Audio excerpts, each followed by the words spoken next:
a Sapphire Running Zone podcast. Hi everyone, this is Tim from the Sapphire Running Zone, and this is another in our Don't Forget Your Gels podcast series. And this is another where we're talking to a fundraising manager who runs and has got some great experience both in the running scene and the fundraising scene. So today we're joined by Dave in sunny Sheffield. I'd like to think it was sunny. Dave, introduce yourself. Tell us what charity you work for and give us a little bit of background on your running journey so far. Sure. Morning, Tim. I'd like to think that it was sunny here in Sheffield too, but it certainly isn't, and snow is apparently on the horizon, so it's the complete opposite of sun, really. But no, my name's David Hall. I head up the fundraising team here at Pacers Sheffield. So we're a charity that supports children and adults with neurological conditions. So it's cerebral palsy, MS, stroke, Parkinson's, and other brain injuries.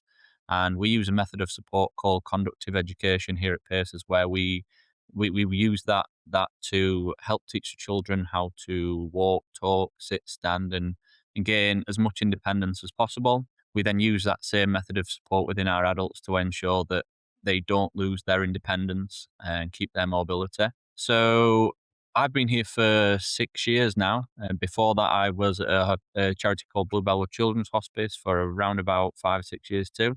And that's really where my running journey started. I got roped into doing the Sheffield Half Marathon, I think in 2017, with 2 or 3 other guys that worked at the hospice. Did the training, crossed the finish line, vowed that I would never run again, would never do the Sheffield Half again.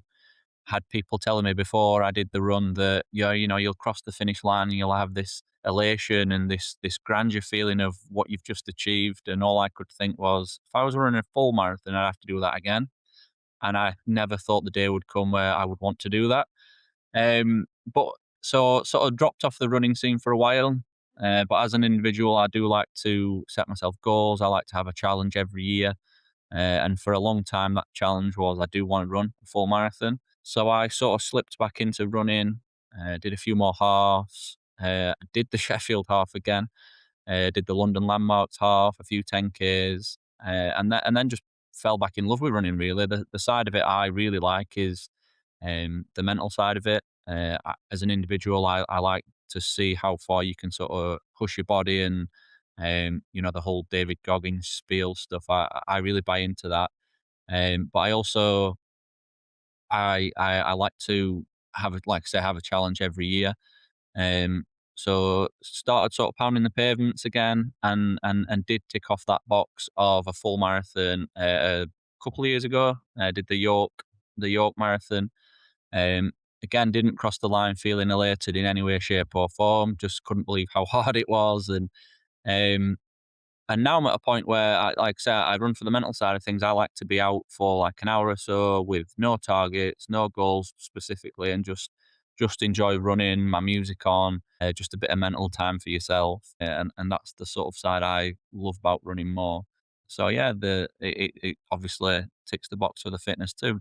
So talk us through what it's like running in Sheffield then. Can you do a run where you aren't actually going up a hill? No, not really, I suppose. I'm quite fortunate where I live. So my house backs onto the Transpennine Trail.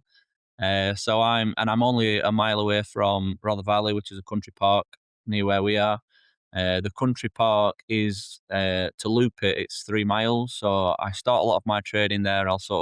I'll run the mile to Rother Valley. I'll do a couple of laps and then sort of run back. And that is often sort of my route. But then when I step up the training a little bit more, I can get on the Transpennine Trail from my house and it brings me to work. And it just so happens that from my house to work is about 13.1, 13.2 miles. So sometimes when I'm feeling really brave and the fitness is back up, I'll either plan to run home from work or run to work in the morning. It's usually run home from work, because if I have to run to work, then I've got to run back too, because I've not got my car. It's very hilly, yes. So we have the round Sheffield runs that go on. But I like to think that hill running is good for the body. It's good for the fitness. But I would caveat that by saying I avoid hills at all costs. The only time I run up them is if I have to run up them. And it's interesting because obviously getting some decent hill training in is a real positive when you're training for a distance event. And we did a podcast quite recently with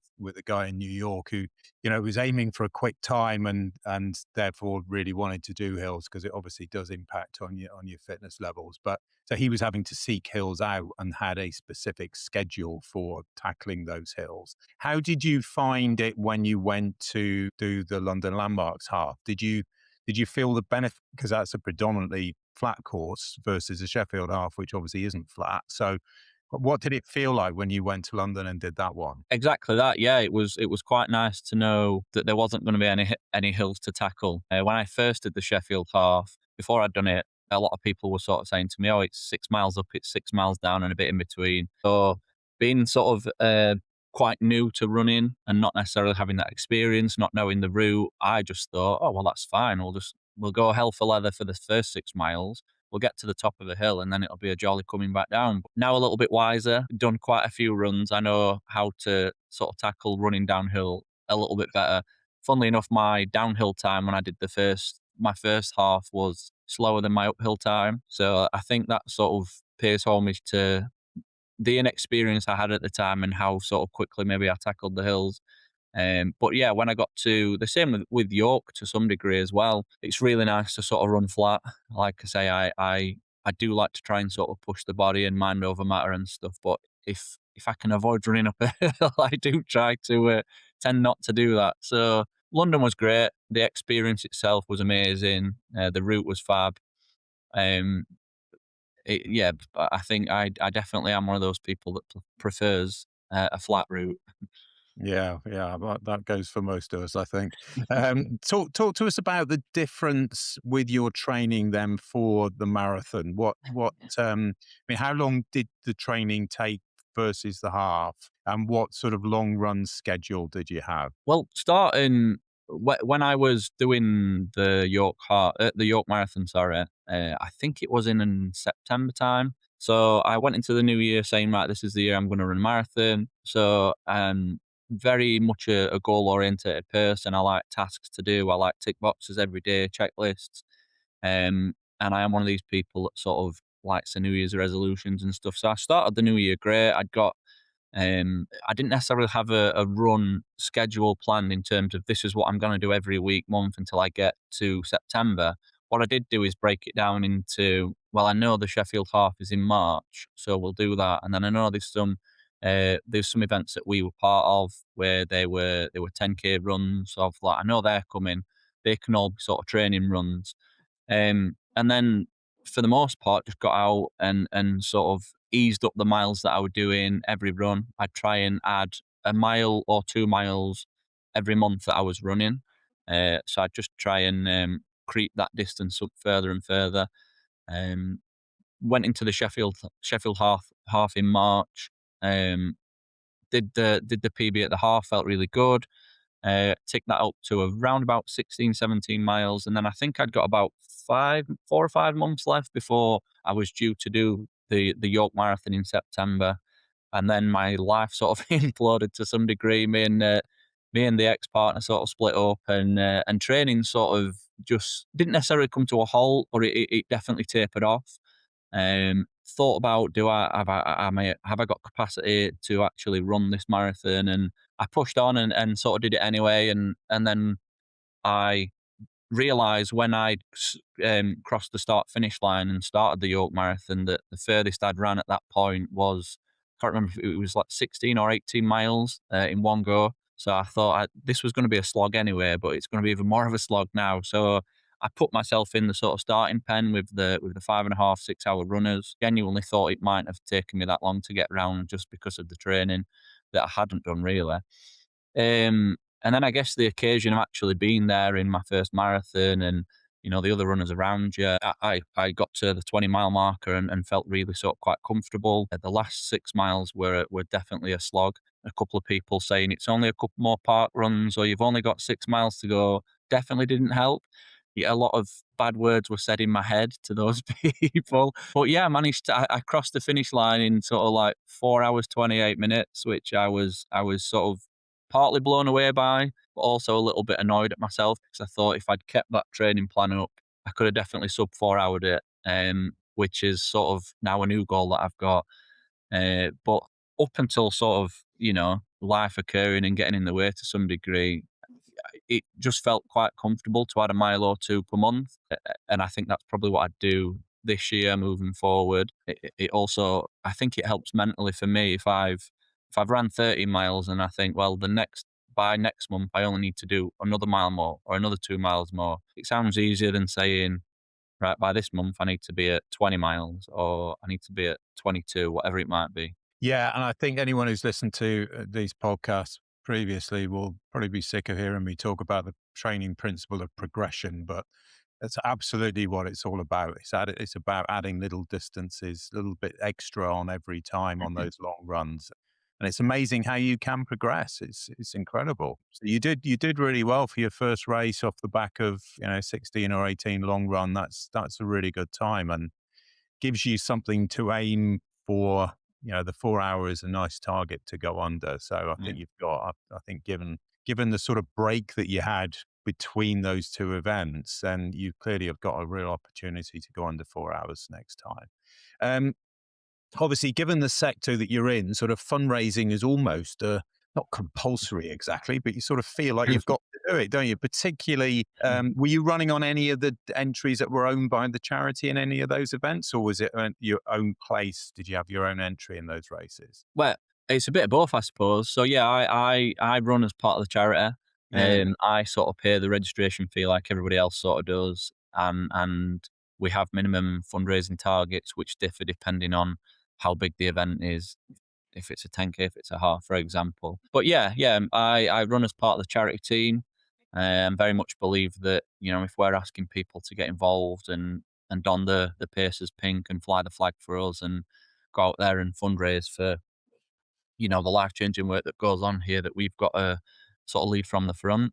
yeah. So that might not be literally leading from the front in terms of being the first Pacers runner, but yeah, I get out there and try and do my bit in terms of the fundraising and raise the amounts that we have to raise. Yeah. So what things have worked best for you over the years? Because you obviously have, you've fundraised at a lot of different events. You will have tried different techniques, no doubt. What are the basics that people should be doing, and what are the things that have worked well for you? I think making it easy for one, making it easy for people that want to donate, whether that's using online giving platforms where, we're in the days of tech these days, if it's scanning a QR code, making it accessible from the phone, or good old sort of sponsor form. Whatever methods people want to use, making them available to those. And then I think probably the through line and the big one is the cause that you're doing it for. You've got to sort of not just appeal to people, but you've got to connect with people on why they should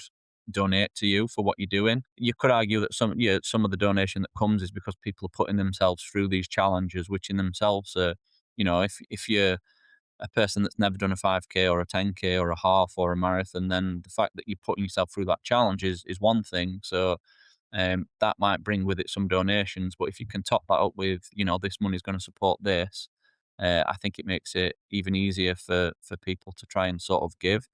I think we see a lot of that at Pacers. I think we're not, while we do support nationally, we're not one of these big national charities, and we're not even necessarily one of the like most well-known charities within sort of South Yorkshire. We're not a children's hospice or a children's hospital that have thousands and thousands of people sort of going out there doing stuff for them. We're quite a niche charity in terms of the people that we support and the help that we offer. So we have to really highlight and show people that by supporting us, this is what you are allowing us to do. I mean, the beauty of that is the work that goes on here at Pacers is sort of truly life changing. We have a school of kids that have all been told they can't achieve certain things, and with the support that Pacers have given them, they're doing all that now. So I feel like it's hard to not want to support us when you know what goes on here, but we're not necessarily one of the charities that I guess people will think of first. So really sort of sharing those stories of the people that will benefit, have benefit, and what that looks like. I think that is key to sort of trying to get people to support you. Pull at the heartstrings to some degree. I'm running a brand new event that we're doing at Paces this year called Run Alton Towers. There's a kids race, there's a 5K, there's a 10K, and there's a half marathon. So I'm taking I have two girls, Matilda and Penelope. They are 8 and 5.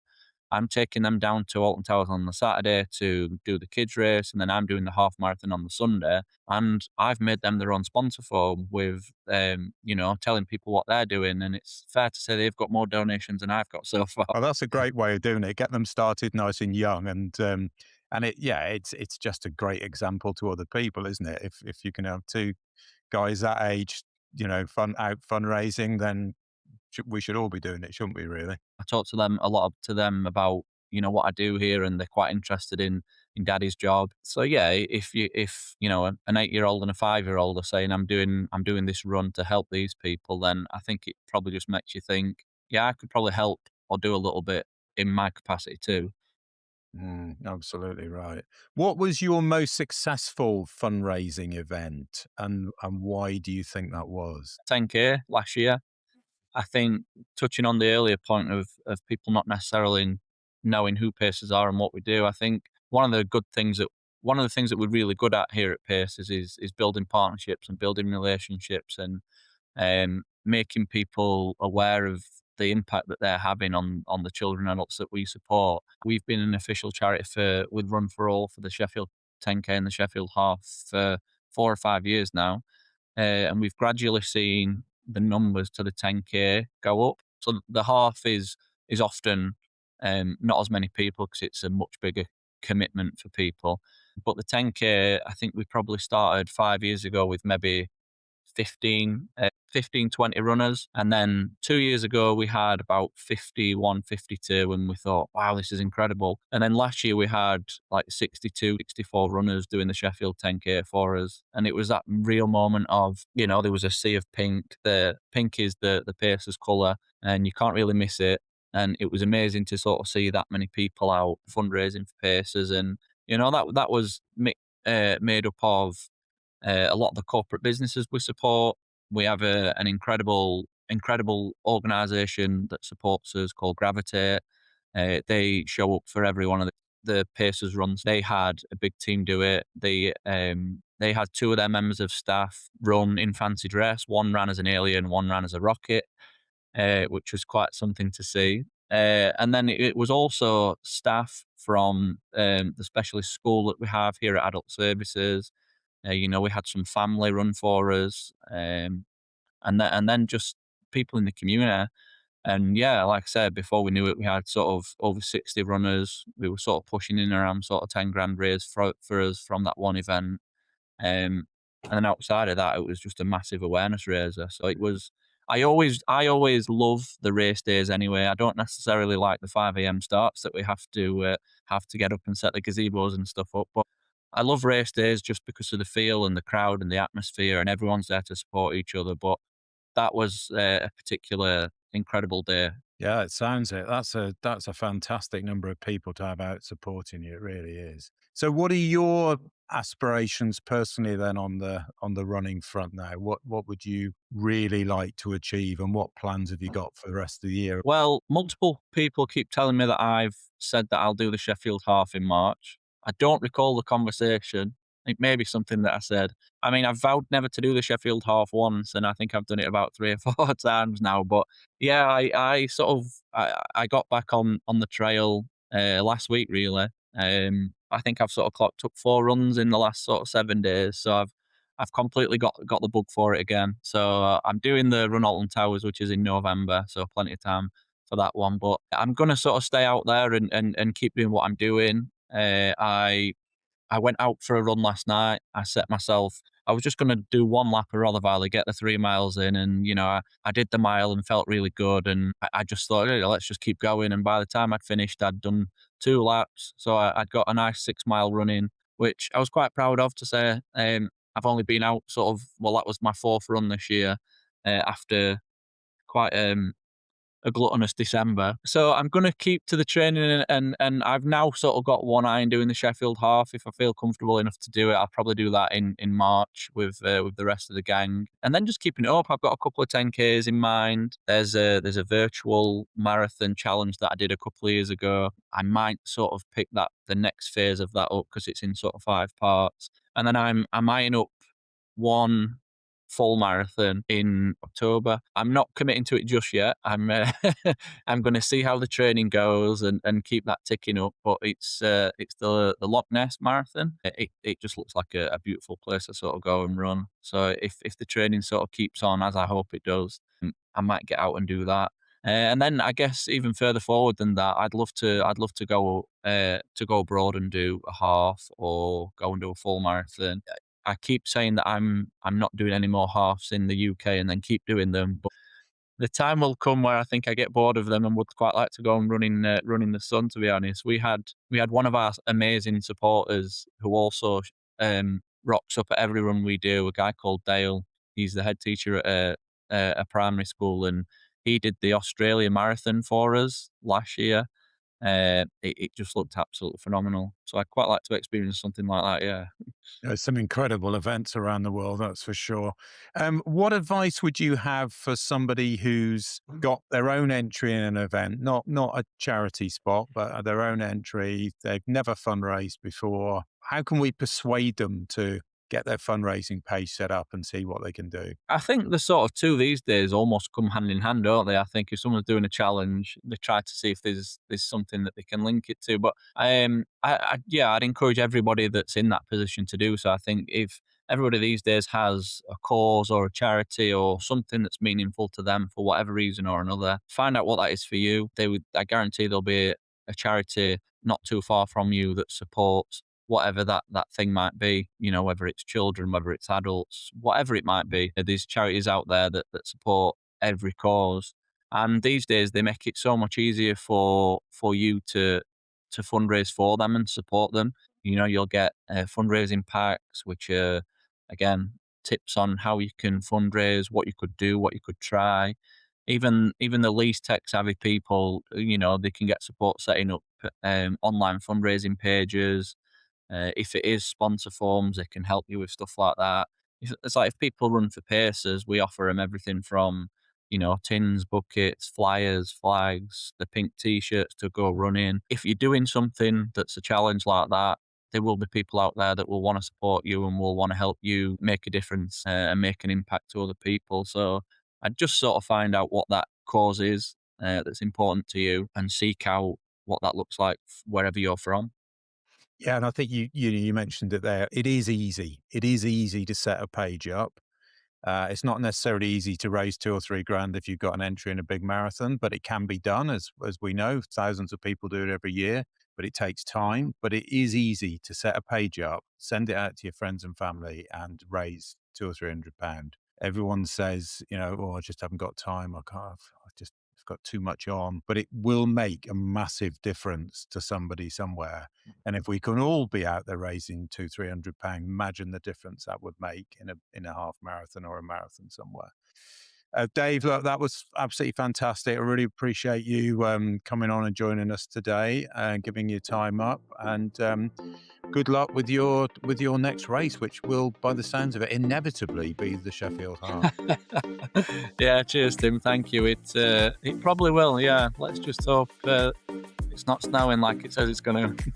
Oh, well, good luck with that. Thanks for joining us. Cheers, Tim. Thank you.